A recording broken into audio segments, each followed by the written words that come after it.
The Newsday continues here on One News Now. I'm Jess De Los Santos. The reproduction number of COVID-19 in Manila has dropped as expected following the observance of Holy Week last week. But the health department warns this does not mean that less people got infected with COVID-19. Now, to give us more details on this, Greg Gregorio is joining us live from Mandaluyong. Greg, what's our current reproduction number for NCR and how big of a drop was it? Yes, just according to the Okta research team, the current reproduction number in the National Capital Region is at around 1.43. This is compared to the reported R0 back on Monday, which is 1.61 and 1.53 yesterday. But according to the Department of Health, this must not be interpreted as the number of cases or the transmission of SARS-CoV-2 in the National Capital Region slowing down or decreasing. According to Vergere, this might be affected by the non-operation of many laboratories back in from Monday, Thursday to Easter Sunday during the recent Holy Week. Jester? Okay, so given that, Greg, is the health department also at least planning to increase our testing capacity after allowing antigen tests for symptomatic patients? Yes, Jester, according to Undersecretary Vergere, that is the target of the Department of Health or the government. Thus, aside from the use of antigen tests, they have allowed the use of saliva specimen for RT-PCR testing. Vergere said this is faster than the collection of the nasopharyngeal or the usual swab that we are using for RT-PCR tests. But as of the moment, only laboratories from the Philippine Red Cross are conducting the saliva specimen for RT-PCR testing, while other laboratories are still undergoing validation from the Research Institute for Tropical Medicine and acquiring special authority from the Food and Drug Administration. Jester? Okay, Greg, another health issue, of course, that's being hotly debated over the past few days, the use of ivermectin. Does the health department, or at least did the health department come up with any regulations on possible penalties for those who actually sell or use ivermectin? Jester, Health Undersecretary Vergere emphasized that the manufacture or distribution of unregistered products without the proper authorization or approval from the Food and Drug Administration is violation to the provisions under the Republic Act 9711 or the Food and Drug Administration Act of 2009. Under this law, violations or those people who would be found who would be found liable are to face penalties from 50,000 to a million, while years of imprisonment. Jester? Okay, so at least there are penalties regarding that one. But what is also the health department's reaction and reports of blood clotting for those using AstraZeneca shots? Yes, Jester, Vergere said that the DOH has also monitored the recent statement from the European medicine authorities about finding that there is a direct link between the blood clotting and AstraZeneca shot. But Vergere also emphasized that even the EMA has said that they still need to study the reason behind this. And Vergere said that this is not a major indication for us to stop the inoculation using AstraZeneca shots in the Philippines. And they're also relying to the statements or to the guidance of the World Health Organization if indeed we would need to stop the use of AstraZeneca's COVID-19 vaccine. Jester? Okay, Greg, apart from that, of course, with a surge in cases, another issue would, of course, be our medical facilities being overwhelmed. In fact, you have a number of health workers calling for an extension of ECQ. Do you have any updates here in our hospital occupancy situation? For the hospital occupancy, Vergere said the current hospital care utilization rate in the National Capital Region is 66%. However, they say that this is not the real picture of the hospital utilization because we are seeing emergency rooms and isolation intensive care units being at full capacity. That's why Vergere said they are looking at the ICU occupancy, which as of the latest report is about 80% for the National Capital Region.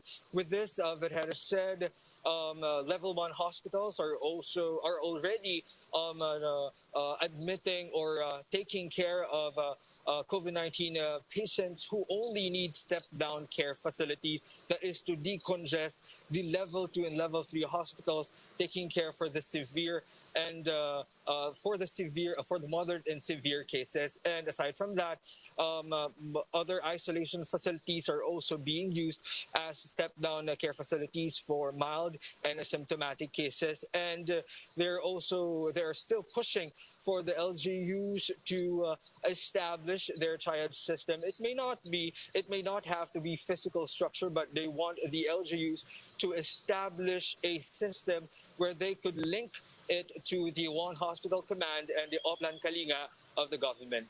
Jester?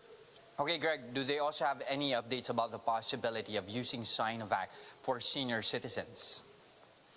Yes, Jester, according to Undersecretary Vergere, the vaccine expert panel of the DOST has recommended the use of Sinovac for senior citizens. However, there is nothing final yet because Vergere said it is the Food and Drug Administration who should evaluate this recommendation, and they will be the ones who will have to amend the emergency use authorization given to Sinovac. If we recall, the EUA, the current EUA given to Sinovac's CoronaVac is only to be inoculated to ages 18 to 59 years old. Jester?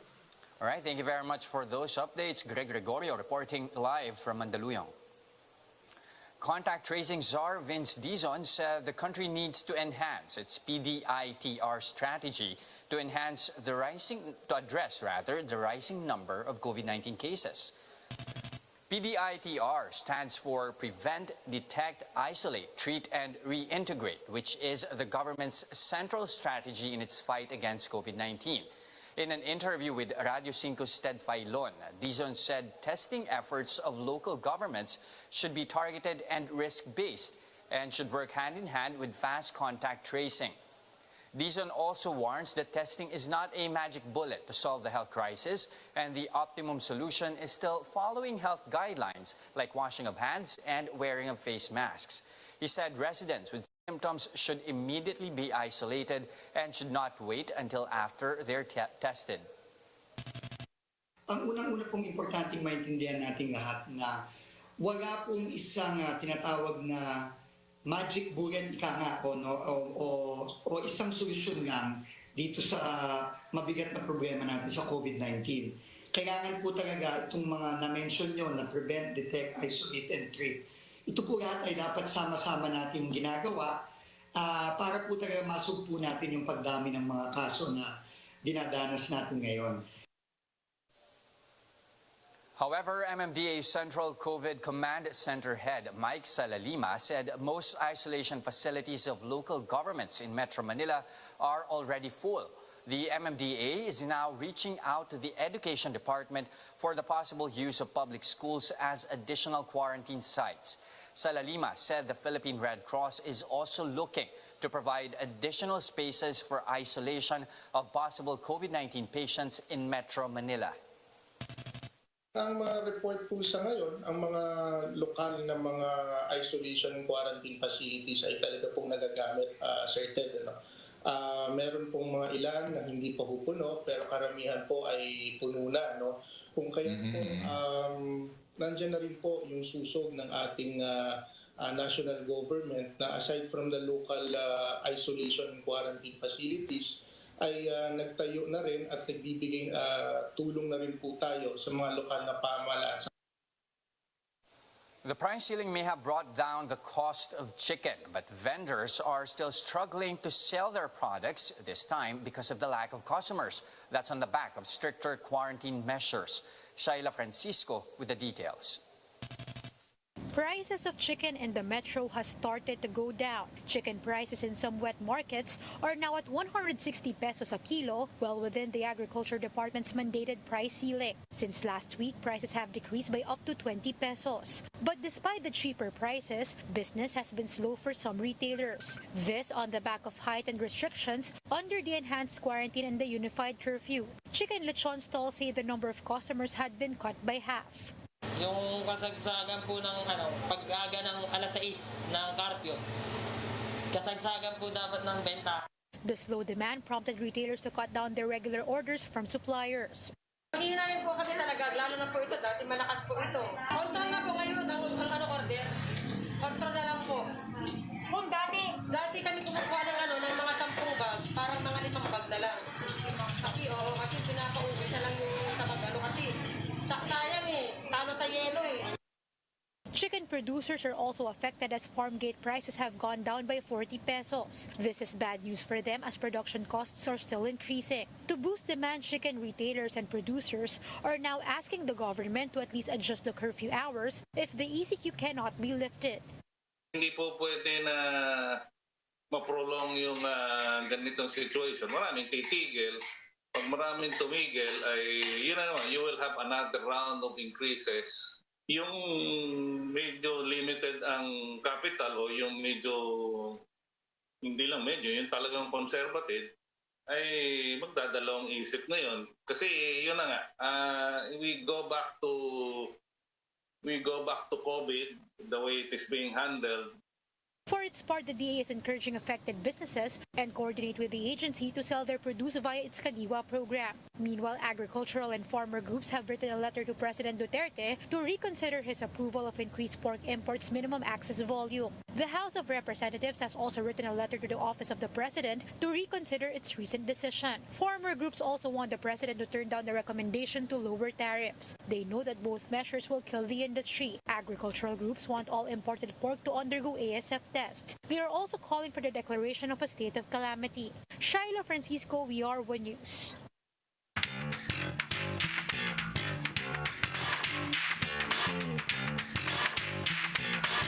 Kim Kardashian has officially joined the Forbes list of world billionaires for the first time. Forbes estimates that Kim K is now worth $1 billion. That's on the back of her cosmetics and clothing line, as well as her income from reality television and endorsement deals. Kim started KKW Beauty in 2017, following the success of her sister Kylie Jenner's Kylie Cosmetics. Kardashian West sold 20% ownership of the company, which earned her over $200 million. While her shapewear, Skims, was launched in 2019, which is supposedly worth about $500 million. And those are the top stories of the hour. Join us later at 1 p.m. as we continue to monitor the day's biggest stories. You can also catch One News on Signal Play. Register for a free account now at www.signalplay.com and stream One News live anytime, anywhere. I'm Jess De Los Santos, mask on, wash hands, and stay safe, Philippines. We are One News.